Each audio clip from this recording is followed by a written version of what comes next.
So, usually don't start off with just writing the scripture, but that's what we're going to do today. 2 Timothy, verses 1 through 14. I know it's long, but I will break it up here in a minute. But 2 Timothy, verses 1 through 14, Paul writes, verse 3 through 14. Timothy, I thank God for you, the God I serve with a clear conscience, just as my ancestors did. Night and day I consistently remember you in my prayers. I long to see you again, for I remember your tears as we parted, and I will be filled with joy when we are together again. I remember your genuine faith, for you share the faith that first filled your grandmother Lois and your mother Eunice, and I know that same faith continues strong in you. This is why I remind you to fan into flames the spiritual gift God gave you when I laid my hands on you. For God has not given us a spirit of fear or timidity, but of power, love, and discipline. So never be ashamed to tell others about our Lord, and don't be ashamed of me either. Even though I am in prison for Him, with the strength God gives you, be ready to suffer with me for the sake of the good news. For God saved us and called us to live a holy life. He did this not because we deserve it, but because that was His plan from before the beginning of time, to show us His grace through Christ Jesus. Now He has made all of this plain to us by the appearing of Christ Jesus, our Savior. He broke the power of death and illuminated the way to life and immortality through the good news. And God chose me to be a preacher, an apostle, and a teacher of the good news. That is why I am suffering here in prison. But I am not ashamed of it, for I know the one whom I trust. I am sure that He is able to guard what I have entrusted to Him until the day of His return. Hold on to the pattern of wholesome teaching you learned from me, a pattern shaped by the faith and love that you have in Jesus Christ. Through the power of the Holy Spirit who lives within us, carefully guard the precious truth that has been entrusted to you. As I said, I know that's a long piece of scripture. Something long to follow when you're listening. I know I have a hard time with it. So I'm going to go back. Excuse me. We're going to go back and I want to focus on verses 6 and 7 for a moment. Paul says, this is why I remind you to fan into flames the spiritual gift God gives you when I lay my hands on you. For God has not given us a spirit of fear and timidity, but of power, love, and discipline. Fan into flames the gift God has given you when I laid my hands on you. What kind of gift is God given? It's something flammable. Here, light it on fire. Burn it up. Go ahead, keep fanning those flames. Is it a tree branch or what? No, it's a spirit. God gave Timothy the Spirit of Christ. He said, here, take it. The same gift He's given all of us. For those of us who believe, He says, take it and fan it into flame. What does that mean? What is He supposed to be fanning?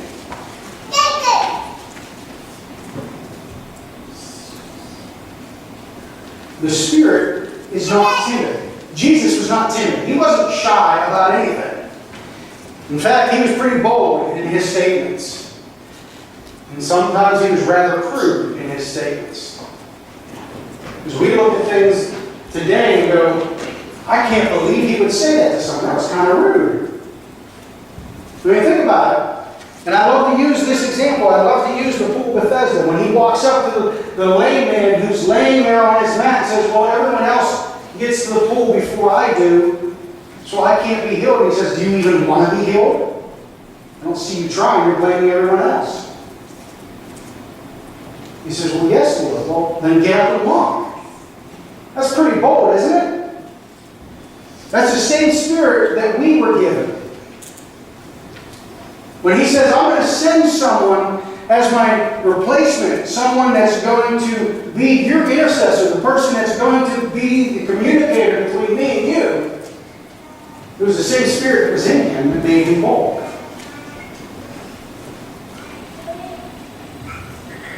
So, when he gave the Spirit, he gave Timothy a mission to preach the gospel.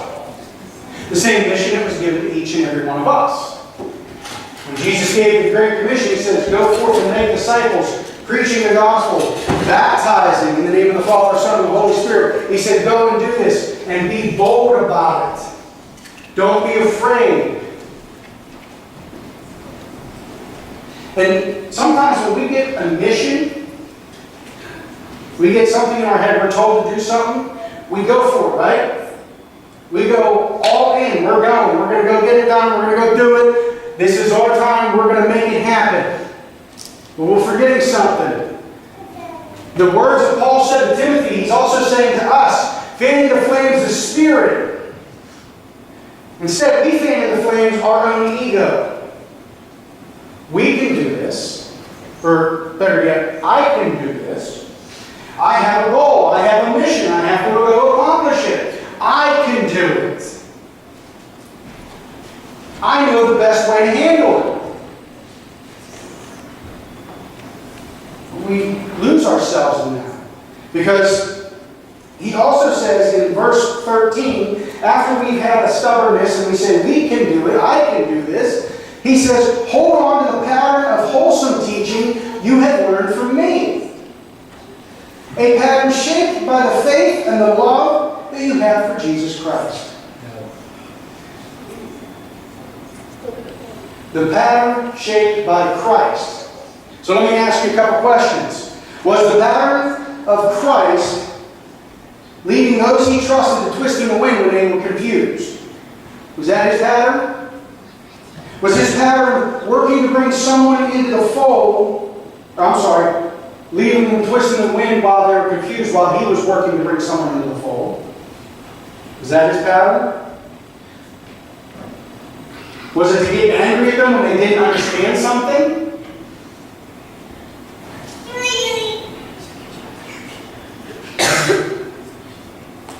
Was his pattern to leave a path of broken relationships behind him? I see a lot of blanks here. I saw one head shake. Is that his pattern? No. That's our pattern. Think about this for a second. When we have a mission and we want to get something accomplished, we go at it and we put our blinders on to everything else that's going on around us. If someone doesn't understand, we get angry and we yell at them. Well, you should understand why I'm doing this. You should accept why I'm doing this. You listen to me. I know what I'm doing. Hear all the eyes? I don't have to explain it to you. Jesus says, hold on. This is why I'm doing this. Understand why I'm walking this way. Listen to what I'm teaching. Follow my path, my lead. We're going. Nope, I'm going. So my question is, are we bold in the Spirit, or are we just a bulldozer? Think about that for a second. Are we bold in the Spirit, where we stand strong in our faith, we stand strong in what we believe and what we know to be true, and when we stand with the Spirit, showing love, or we bulldoze everything that's in our path? I mean, it's a term that I remember growing up with. I don't know how old the term is, but the Bible thumping. Are you a Bible thumper? I'm going to teach you Scripture. I'm going to beat you over the head with it. I'm going to use it in everything that I say. I'm going to tell you. I'm going to quote Scripture for everything, but I'm not going to live it. I'm going to tell you how to do it, but I ain't going to do it.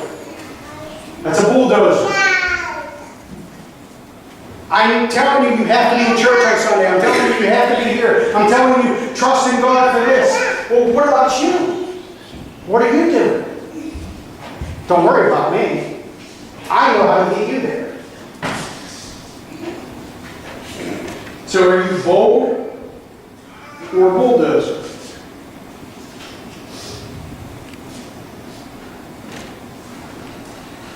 Some of us, and I've done it too, I've gotten the laser sight on.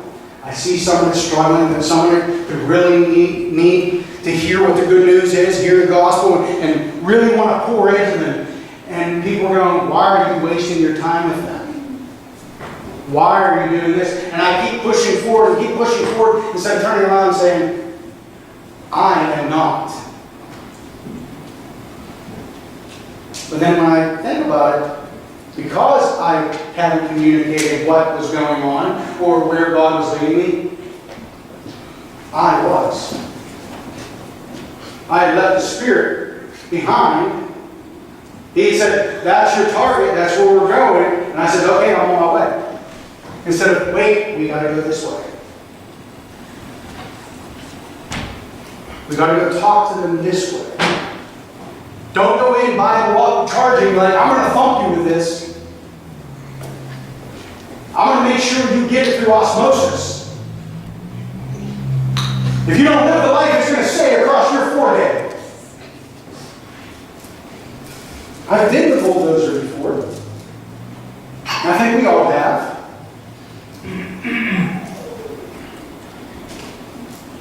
Some people don't like the term that I use, and you need to learn how to dance with people. As you can hear the snoring. But there's a good point to that.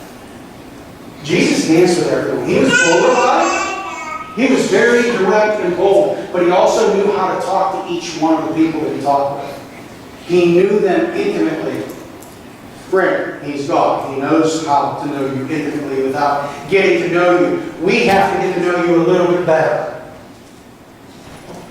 Because he was able to take personal experiences that, I'm sorry, I don't know all your personal experiences unless God reveals that to me. But if I come at you and think I can fix your problem without consulting God, I can't speak to you. I can speak at you, but you're not going to hear a word I say. I can tell you what I think you need to hear, but you're not going to hear it. But if I get over myself, put my trust back in God, listen to what He has to say, we can speak to you. I can get out of the way and let Him speak through me.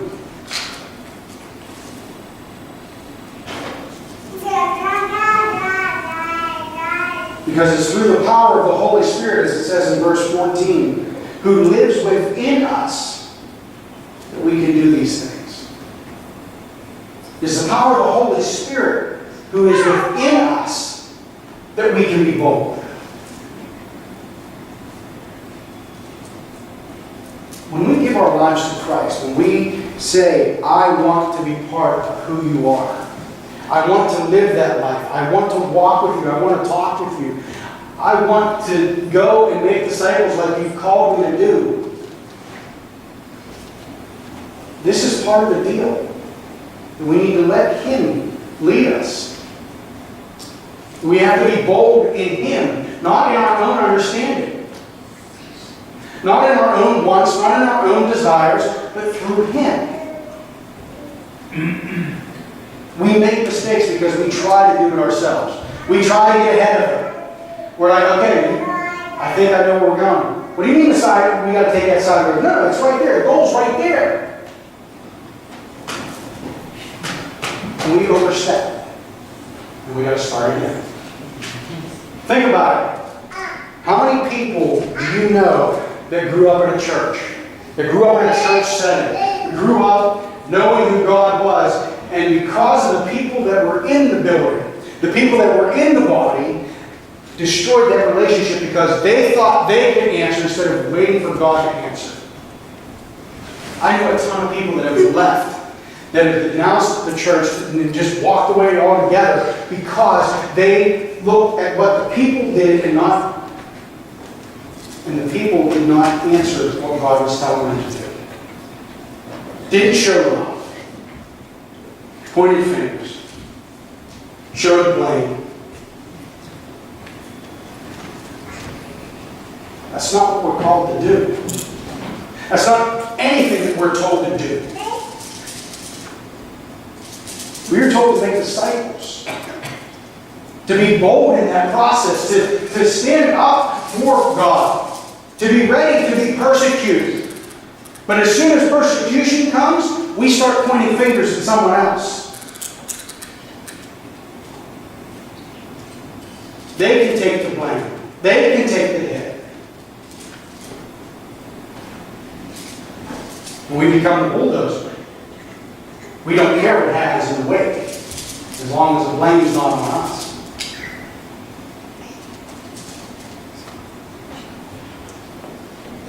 So I want you to ask yourself, where are you in your walk? Are you spiritually linked to Christ the way you're supposed to be? Or are you claiming, yeah, I know who you are. I know you're there. You gave me a mission. I'm going to go accomplish that mission, and I'll come back and report to you. Or are you sitting there going, I want to be bold. I want to do this right. Show me. Show me how to do this. Walk with me. Speak to me. People ask me all the time, how do you know that God's speaking to you? How do you... I don't always hear an audible voice. I've once in my life, and that's rare for anyone to hear an audible voice from God. Once in my life, I can say that I heard a voice say, go and do this. Normally, when I hear God speak, I'm praying about something, and I'm talking to someone, and they speak to me on that subject right then, right there. They had no clue I was dealing with it. And God's saying, hey, I need you to listen to what they have to say. Sometimes I can...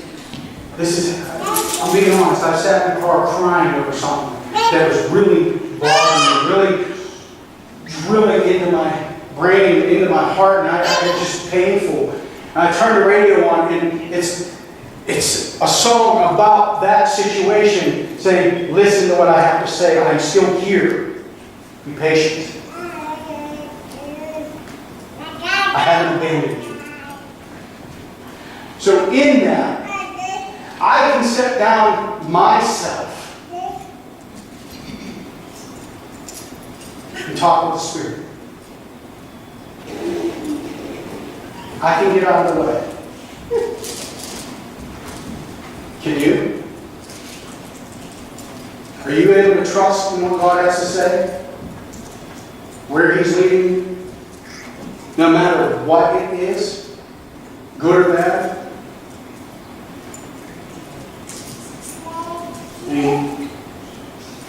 Paul tells Timothy, hey, you're going to suffer right beside me. You can go to prison just the same as I can. For some of us, it's not a physical jail cell. Sometimes it's a financial jail cell. Sometimes it's a spiritual jail cell where we feel totally alone except for our connection with God. Sometimes we could be totally isolated. We're never alone. We can still speak and share the gospel. I mean, think about it. Paul was in prison. He's getting ready to die. This is his final address to Timothy, one of the final addresses. And he's still speaking the gospel. Not only to Timothy and the church of Ephesus, but he's also speaking to the guards. He's sharing the gospel with the guards. He's not angry about his situation. He's using it. He's allowing God to speak through him in any situation that he's in. He's being bold in the Spirit. He's not forceful in it.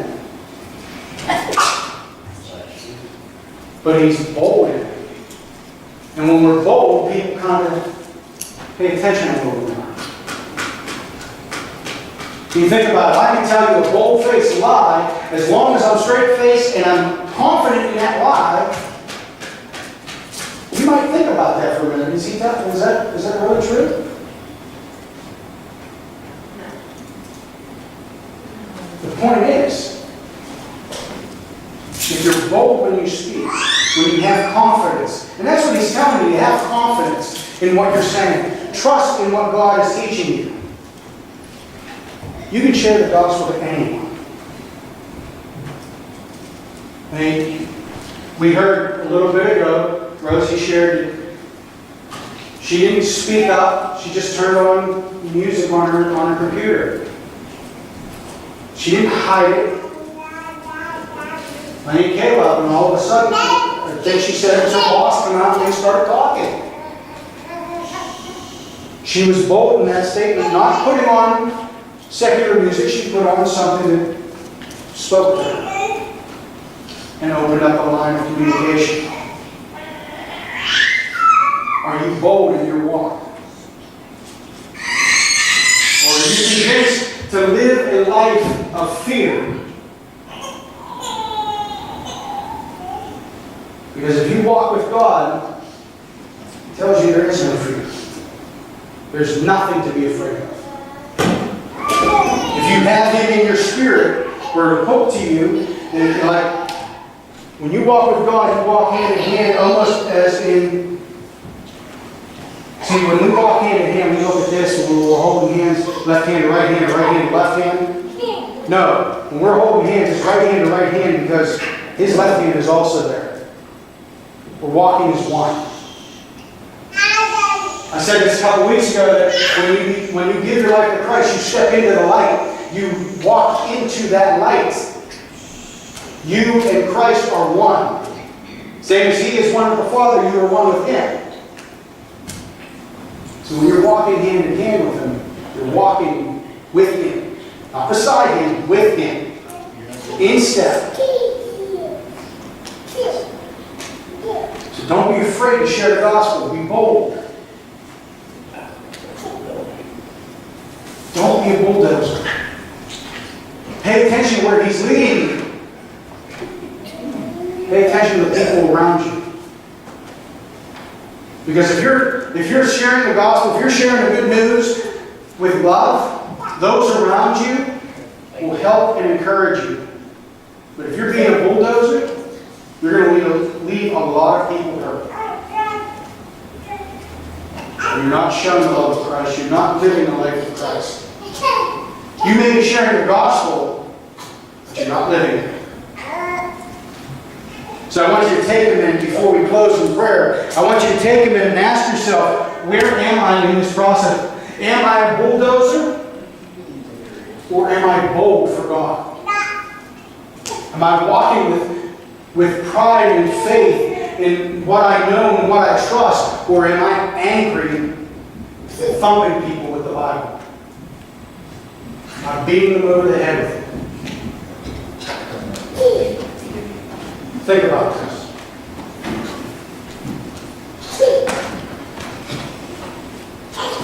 Father, we come to you this morning, and I thank you for bringing us together. I thank you for the opportunity to share what you put on my heart. And Lord, right now I'm asking that what you've placed on my heart, you place on everyone else's heart as well. Yeah, we may have a different assignment, a different movement that we need to make, Lord, but I ask that you speak into our hearts, that you bring us together as one, because we need to be one with you. We need to be able to stand firm on our foundation of Christ, and we need to be able to stand and walk and march with you.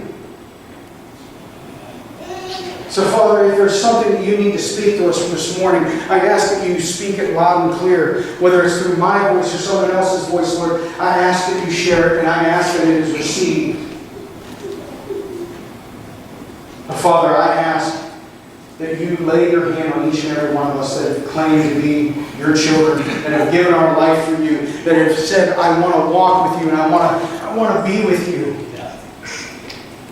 Lord, I ask that you give us the reminder daily that we're not to be fearful or timid, that we're supposed to stand strong in you, that we're supposed to stand bold in our faith, and that we proclaim it loudly, but with love and compassion. So, Father, as I stand before you today, I ask in the name of Christ that you give us all the power